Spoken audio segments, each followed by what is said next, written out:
이번에 동료들과 여름 휴가를 부산에서 보내게 됐습니다.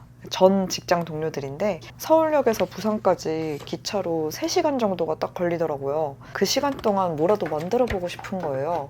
그래서 고민을 많이 했죠. 그러다 제가 고른 건 그린도토리 작가님 도서에 있는 빨간버섯, 이걸 골랐어요. 저희 집에 마침 이 버섯 작품을 뜨기에 좋은 1515 털실 흰색과 빨간색이 있더라고요. 그래서 이 두 실하고 인형 뜨다가 남은 방울솜이 있으니까 이렇게 한번 챙겨보자 해서 결국 뜨개짐을 또 바리바리 싸가게 됐습니다. 그리고 바늘은 치아오구의 2.25mm 장갑 바늘 이렇게 2개 챙겼어요. 혹시 몰라서 2.5mm도 챙겼는데 2.25mm 바늘이 조금 더 타이트하게 떠지는 것 같아서 좋았습니다. 인형을 만들 때는 권장 바늘보다 조금 한두 호수 정도 작게 뜨는 게 나중에 솜을 채워넣었을 때 편물이 좀 타이트하니까 솜이 비치지 않아서 좋더라고요. 그래서 2.25mm 바늘을 사용하게 됐고, 저는 3시간 안에 5인분의 버섯을 다 만들 수 있을까? 이게 제일 궁금했고, 처음 걸 뜨고 나니까 1시간이 딱 걸리더라고요. 그래서 물냉면이 조금 더 야무져 보이긴 한다. 얼음이 끼워져 있었는가? 그치. 일단 가는 길에 저는 정확히 3개 반 만들었습니다. 그 다음에는 카페에 옮겨서 완성을 해서 드렸어요. 부산에 있는 동안 굉장히 여기저기 돌아다니면서 구경하고 바닷가에 뛰어들고 이렇게 노느라 그렇게 뜨개질 할 시간이 많진 않았어요. 저도 그 시간을 온전히 즐기고 싶기도 했고, 그래서 돌아오는 길에 다시 한번 바늘을 잡았습니다. 그러면서 이제 조금 더 인형 뜨는 과정이나 여행을 하면서 뜨개를 한다는 것에 대해서 좀 생각해 볼 시간을 가졌어요.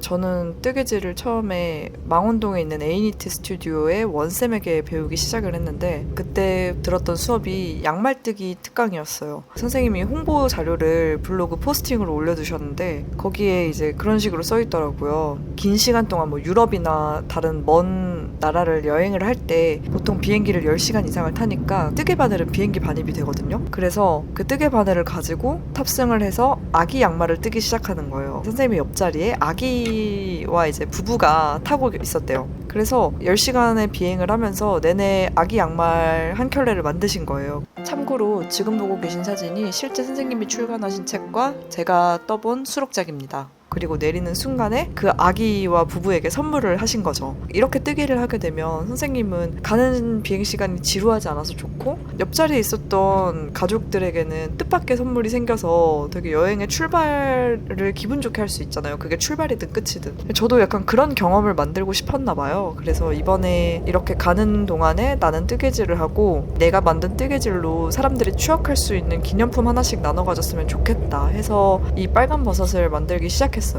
뜨개를 하다 보니까 그런 것들이 좋아지더라고요. 기다리는 시간이 그렇게 허투루 느껴지지 않는다. 저는 보통 좀 일찍 가는 편이긴 한데 약속 시간 잡고 만나서 만약에 상대방이 늦는다 해도 뜨개질 할 거리가 있으면 전혀 기분이 나쁘지 않은 거예요. 와가지고 늦어서 미안해, 오래 기다렸어, 심심했지 해도 아니 나 뭐 뜨개질하고 있어서 좋았어 라고 말할 수 있게 된 거죠. 그래서 저는 뜨개질이 정말 그 시간의 공백을 메우는데 좋은 취미라는 생각을 해요. 물론 가끔은 너무 시간을 많이 빼앗기기도 해서 특히 풀르거나 할 때는 그 시간들이 아깝게 느껴지기도 하지만 어쨌든 끊임없이 뭔가 손을 움직이면서 만들어내고 그 시간을 채웠다는 것에 대한 뿌듯함이 있는 취미라고 생각을 합니다.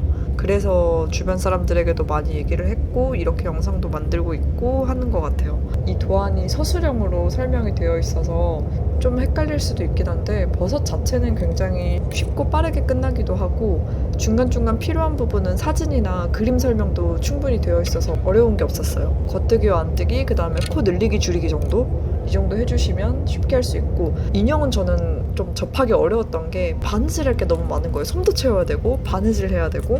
근데 이것도 너무 완벽하게 뜨려고 하기보다는 마음을 놓고 편안하게 뜨고 중간에 뭐 솜 좀 비치면 어때요? 솜이 비치면 오히려 조금 더 다른 색깔로 보여서 빈티지한 매력이 돋보이기도 하거든요. 저는 그런 것도 뜨개의 매력이라고 생각을 해요. 위에는 그냥 쭉쭉 편하게 스트레이트 스티치로 줄을 놔주시면 되는 거고요. 이렇게 마무리를 했습니다. 어느덧 서울역에 도착을 했네요. 저는 이제 제가 뜨던 작품을 마저 뜨러 가겠습니다.